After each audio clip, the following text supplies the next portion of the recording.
आज मैं बात करूँगा कैशे के ऊपर। कैशे को आप जेंगो में कितनी तरीके से यूज़ कर सकते हो। कैशे का एक टाइप होता है इन मेमोरी कैशे। तो इन मेमोरी कैशे को हम डिटेल में समझेंगे। बाकी कैशे की जितनी भी टेक्निक होती हैं, अराउंड 6 टेक्निक होती हैं कैशे करने की। तो उन 6 टेक्निकों में थोड़ी सी आपको थ्योरेटिकल बताऊँगा। बाकी डेली सबका एक डिटेल लेक्चर भी आने वाला है। आज हम स्पेसिफिकली इन मेमोरी कैशे के ऊपर बात करने वाले हैं, जिसको लोकल मेमोरी कैशे भी कहते हैं। तो पहले मैं आपको कैशे की डेफिनेशन समझाता हूँ, उसके बाद हम डिटेल में जाएंगे आप कैशे को कैसे मैनेज कर सकते हैं। तो अगर डेफिनेशन की बात करें तो आपको इसी तरीके से बताना है। Caching is a technique to store frequently access data temporarily so it can be serve faster next time without reprocessing और हिटिंग द डेटाबेस। तो ये तो रही डेफिनेशन की बात कि कैशिंग क्या होती है। देखो, कैशे एक टेक्निक होती है जो फ्रिक्वेंटली एक्सेस डेटा होता है, जैसे जो आपको डेटाबेस से उठाना है या फिर कोई ऐसा डेटा जिसको आप काफ़ी ज़्यादा यूज़ करते हो, तो आप उसको कैशे में डाल सकते हो। उससे क्या होगा, अब अगर आप नेक्स्ट टाइम उस डेटा को यूज़ करोगे ना, तो वो एकदम फास्ट आ जाएगा, एकदम जल्दी से उसको एक्सेस कर पाओगे। नहीं तो क्या होता है, डेटा डेटाबेस से आने में थोड़ा टाइम लेता है और रीप्रोसेसिंग होने में भी थोड़ा टाइम लेता है। तो ये दोनों जो टाइम है वो सेव हो जाएगा, उस डेटा को आप रीयूज़ कर पाओगे जल्दी से। तो उसी को बोलते हैं कैशे। कैशे का बेसिक गोल क्या होता है, ये होता है इम्प्रूव परफॉर्मेंस करने के लिए। कोई भी एप्लीकेशन है आपकी, उसकी एप्लीकेशन की परफॉर्मेंस इंप्रूव करने के लिए आपको कैशे की यूज़ पड़ती है। रिड्यूस डेटाबेस लोड, डेटाबेस पे लोड कम हो जाए, और फास्टर पेज लोड, आपका पेज लोड भी फास्ट हो जाए। तो ये तो हो गई चलो कैशे और उसके कुछ एडवांटेज कि कैशे को हम क्यों यूज़ करते हैं, उसके क्या एडवांटेज होते हैं। अब मैं बता देता हूँ जेंगो के अंदर कितने तरीके से आप कैशे को यूज़ कर सकते हो। तो देखो, जेंगो के अंदर मल्टीपल तरीके होते हैं बैकएंड के साथ कि आप कैशे को यूज़ कर पाएँ। बट इसके जो मोस्ट कॉमन तरीके होते हैं वो 6 होते हैं। पहला इन मेमोरी कैशे, जो आज हम यूज़ करने वाले हैं।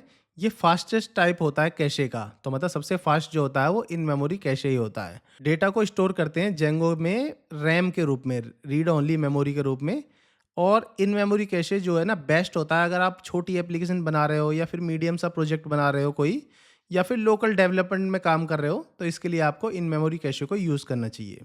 इसका एडवांटेज भी होते हैं, इसके डिसएडवांटेज भी होते हैं। इसका एडवांटेज है ये सुपर फास्ट है और इन मेमोरी में है, अब मतलब खुद की मेमोरी में है, रैम मेमोरी में है। और इसकी लिमिटेशन है कि ये क्लियर हो जाता है जब प्रोसेस रीस्टार्ट करते हैं, तो मतलब ये लॉन्ग टाइम के लिए सेव नहीं रहता।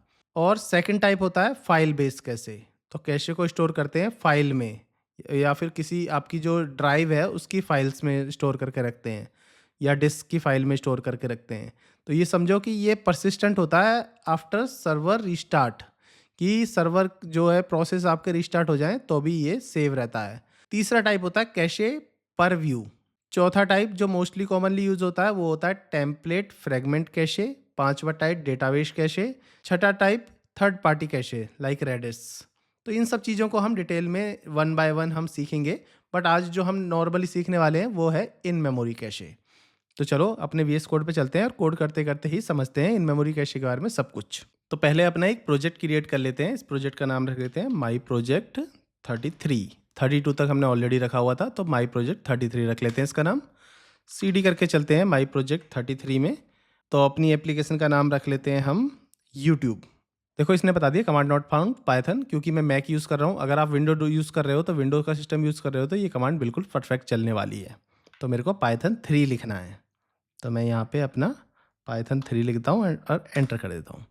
तो अब जाके देखोगे तो माई प्रोजेक्ट 33 के अंदर यूट्यूब नाम की एक एप्लीकेशन आपकी क्रिएट हो गई है। ठीक है, अब चलते हैं माई प्रोजेक्ट 33 के अंदर सेटिंग्स में। सेटिंग्स में जाने के बाद अपनी एप्लीकेशन को रजिस्टर कर लेते हैं। यहाँ पे गए, अपनी एप्लीकेशन को रजिस्टर कर लिया। अपनी हमारी एप्लीकेशन का नाम क्या था, यूट्यूब। ठीक है, एप्लीकेशन का नाम यूट्यूब था, तो सिंपल इतना ही रजिस्ट्रेशन कर लिया हमने। इसके नीचे हम अपनी DRS सेटिंग भी लगा सकते हैं। ये रही DRS सेटिंग जो टेम्पलेट के लिए यूज़फुल होती है। बेस डायरेक्टरी के अंदर टेम्पलेट नाम से हमने अपनी DRS सेटिंग भी कर लेते हैं। अब इसी में ही सबसे नीचे आ जाओ, हमें इन मेमोरी जो हम यूज़ करने वाले हैं उसको यहाँ पे रजिस्टर करना है, कैशे को। तो कैशे को रजिस्टर करने के लिए CACHES, तो कैशे लिखो इज इक्वल टू, और इस तरीके से इसके अंदर आप कैशे को डिफाइन कर सकते हो। तो पहले हम अपना डिफ़ॉल्ट कैशे लिख लेते हैं। तो इसके अंदर हमें पहले आपको बताना पड़ेगा हमें कि बैकएंड क्या रखना है हमारा। जेंगो कोर कैशे से हम बैकएंड उठा सकते हैं, जिसमें से हम बता रहे हैं, देखो इसको लोकल मेमोरी कैशे है ये। LOCMEM के अंदर मिलेगा लोकल मेमोरी कैशे। तो इसको हमें पहले बताना होगा कि हम लोकल मेमोरी कैशे यूज़ कर रहे हैं बैकएंड पे, क्योंकि जैसे कि मैंने बताया आपको बहुत सारे कैशे टेक्निक होती हैं, तो आपको सबको बताना पड़ेगा कि हम किस टेक्निक को यूज़ कर रहे हैं। तो आज हम local memory cache technique use कर रहे हैं, तो सीधा डिफ़ॉल्ट हमें लोकल मेमोरी हमने बैकएंड रख दिया। अब इसको हमें एक लोकेशन भी बतानी पड़ेगी, तो लोकेशन को आप कुछ भी एक यूनिक नेम दे सकते हो। यूनिक करके आप लिखो, मैंने जैसे स्नोफ्लैक लिख दिया है, आप कुछ भी लिख सकते हो। तो एक लोकेशन आपको यहाँ पे बतानी पड़ती है, यूनिक लोकेशन, किससे आप कहाँ पे आप अपनी इन मेमोरी को सेव करना चाहते हो। बस इस तरीके से एक लोकेशन यहाँ बतानी पड़ती है। तो इतनी तो आपको कैशे की सेटिंग करनी पड़ेगी इस सेटिंग डॉट पी वाई में। अब आते हैं हम यूआरएल्स के अंदर। यूआरएल्स के अंदर हम अपना ये जो एप्लीकेशन थी यूट्यूब, इसको यहाँ पे इंक्लूड कर लेते हैं। तो इंक्लूड कर लिया यहाँ से इतना, और इसको पाथ दे दिया। तो सिंपल पाथ youtube.urls दे दिया। तो हमारा जो है प्रोजेक्ट का काम कंप्लीट हो गया, माई प्रोजेक्ट 33 का। इसको यहाँ से बंद कर लो, इसको भी बंद कर लो, और यहाँ से भी। अब यूट्यूब में आओ, अपनी यहाँ पे यूआरएल्स फाइल बना लो .py। यहाँ पे इसको यूआरएल्स क्रिएट कर देंगे। फ्रॉम Django.url से पाथ उठा लो। फ्रॉम डॉट इम्पोर्ट से हम व्यू उठा सकते हैं। अभी हमने व्यू बनाया नहीं है, हम बनाएंगे, बट अभी यूआरएल पैटर्न लिख लेते हैं। यूआरएल पैटर्न के अंदर यहाँ पे हम पाथ लिख सकते हैं। तो पाथ अपना वही, जो भी आपको पाथ देना वो दे दो। जैसे कि राउट्स जो होते हैं उस तरीके के पाथ की बात कर रहा हूँ, तो मैं यहाँ दे देता हूँ यूज़र्स करके अपना एक राउट्स बना लेता हूँ, और इसमें भी लिख देता हूँ user_list। इस नाम का एक फंक्शन बना देंगे हम व्यू के अंदर, ठीक है। और इसको कॉपी करके इसका नाम भी इतना ही रख लेते हैं, user_list। इतना इधर से आप बंद कर दो यूआरएल। अब हमें अपना पहले मॉडल बना लेना है कि हम अपने टेबल में क्या क्या चीज़ दिखाने वाले हैं। तो इसके अंदर हम अपना एक क्लास बना लेते हैं, क्लास यूट्यूब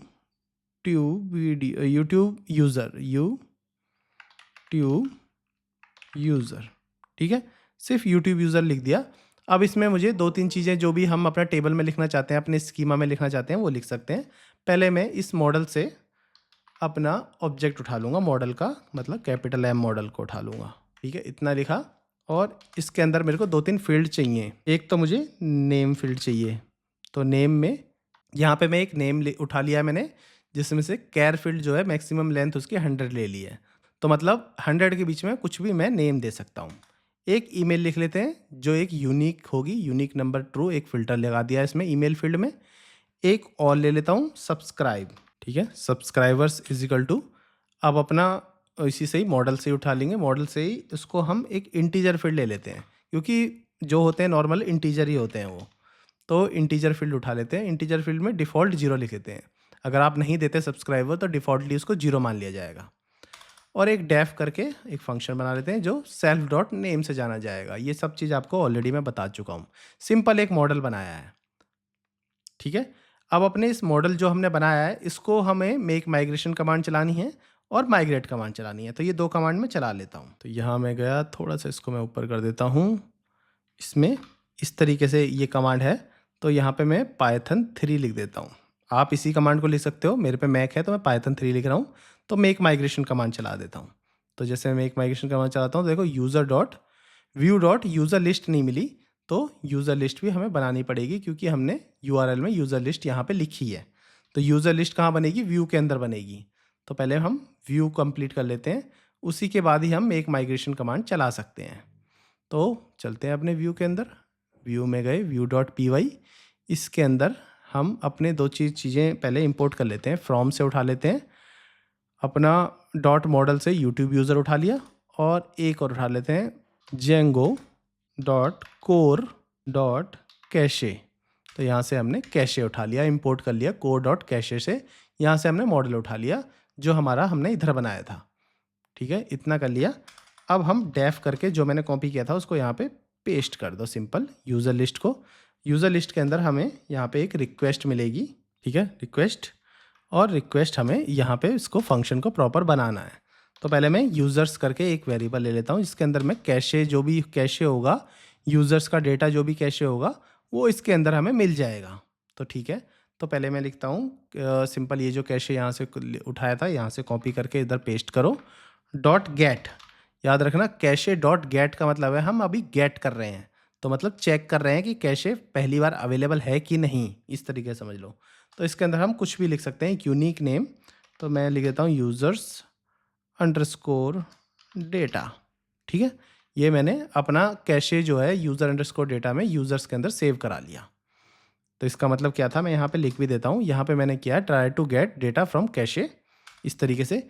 इफ़ यूज़र नहीं मिलता, इस यूज़र के अंदर कोई डेटा नहीं मिलता, तो एक वो कंडीशन लिख देते हैं। एल्स में एक और कंडीशन लिख देते हैं। तो अगर ये नहीं मिलता तो पहले मेरे को प्रिंट कराना होगा। मैं प्रिंट करा दूंगा इसके अंदर कि कैशे मिस हो गया है। तो मतलब कि हमारे पास कुछ डेटा नहीं है, तो हमारे कैशे मिस है। जो फैच डेटा हम डेटाबेस से ही कर रहे हैं, तो अभी हम कैशे का यूज़ नहीं कर रहे हैं, डेटाबेस से ही हम अपना डेटा फैच करके ला रहे हैं। तो पहले प्रिंट ये लिख दिया अगर डेटा नहीं है इसमें। तो फॉर एग्जांपल देखो, ये यूट्यूब यूज़र से ऑब्जेक्ट से सारा डेटा उठा लिया ऑल। इसके बाद कैशे डॉट सेट कर सकते हो। कैशे डॉट सेट में यूज़र डेटा जो यहाँ था उसके अंदर से हमने यूज़र उठा लिया, टाइम आउट लगा दिया 300 मतलब 300 सेकेंड। ये देखो, इसको मैं 60 भी लिख सकता था, 60 ऐसे लिखता तो ये हो जाता कैशे डेटा फॉर 60 सेकेंड इस तरीके से। तो ये जो टाइम है वो सेकेंड्स में लिखा जाता है। ठीक है, इतना लिख दिया हमने। अब इसके बाद एल्स में हम प्रिंट करा देते हैं। अगर ये चीज़ नहीं है तो कैश करेगा डेटा फ्रॉम कैशे से।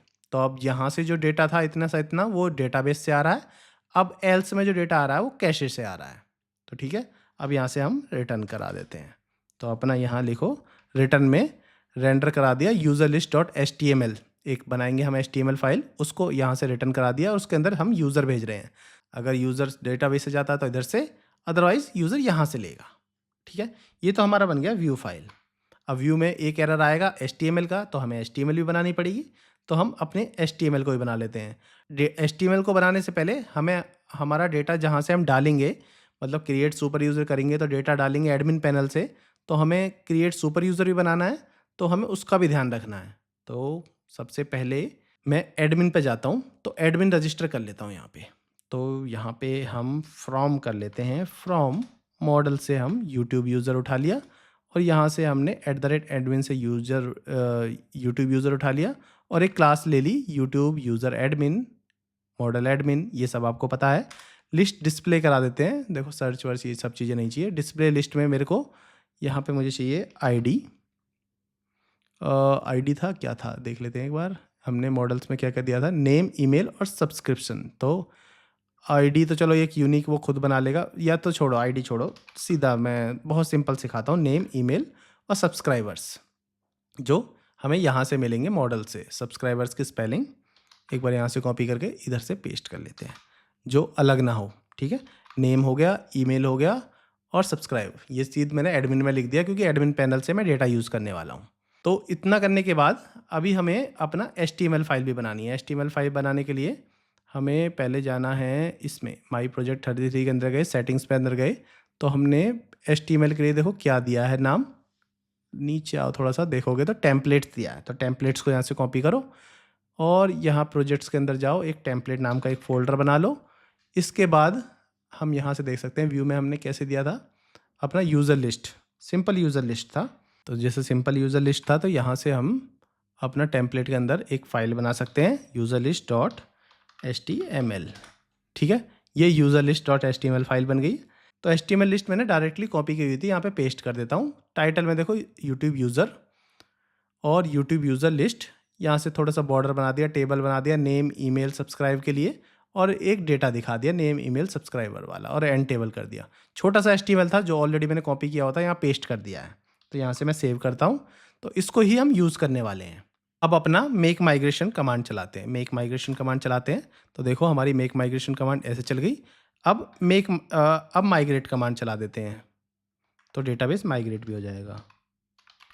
माइग्रेट, जैसे मैं माइग्रेट कमांड चलाता हूँ सारा डेटाबेस माइग्रेट हो गया। तो यहाँ पे DB SQLite 3 बन चुका है। तो यहाँ पे जाके देखोगे तो ऑथ यूज़र सारे जितने भी थे, यूट्यूब वाला जो हमने ID, नेम, ईमेल, सब्सक्राइब ये सब बनाया था, ये सब चीज़ यहाँ पे हमारा दिख रहा है।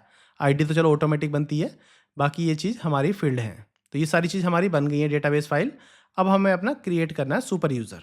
क्रिएट सुपर यूज़र के लिए आपके लिए ये कमांड है, अगर विंडो सिस्टम है। अगर किसी के पास विंडो नहीं है, मैकबुक है, तो आपको इस तरीके से कमांड में, तो इसमें अपना यूज़र नेम लिखना है, ईमेल ID लिखनी है, admin@gmail.com लिख देता हूँ मैं। पासवर्ड में भी मैं एडमिन लिख देता हूँ। एडमिन दोबारा लिख देता हूँ और यहाँ से y कर देते हैं। तो इस तरीके से हमारा सुपर यूज़र भी क्रिएट हो गया। अब अपने प्रोजेक्ट को रन कर लेते हैं। तो सिंपल लिखना है हमें रन सर्वर। जैसे मैं रन सर्वर करता हूँ तो हमारा सर्वर इस तरह से रन हो जाता है। इसको कॉपी कर लो। जैसे आप ब्राउज़र पे जाते हो तो न्यू टैब ओपन करो, इसको एंटर कर लो। तो देखो इस पे दिखाएगा आपको एक एडमिन और एक यूज़र। अभी तो यूज़र में कुछ नहीं है, डायरेक्ट मैं यूज़र में जाके दिखा देता हूँ आपको पहले। जैसे आप यूज़र पे जाते हो तो कुछ नहीं मिलेगा, सिंपल लिखेगा YouTube user list, name, email और सब्सक्राइब। कुछ भी नहीं मिला क्योंकि डेटा है ही नहीं।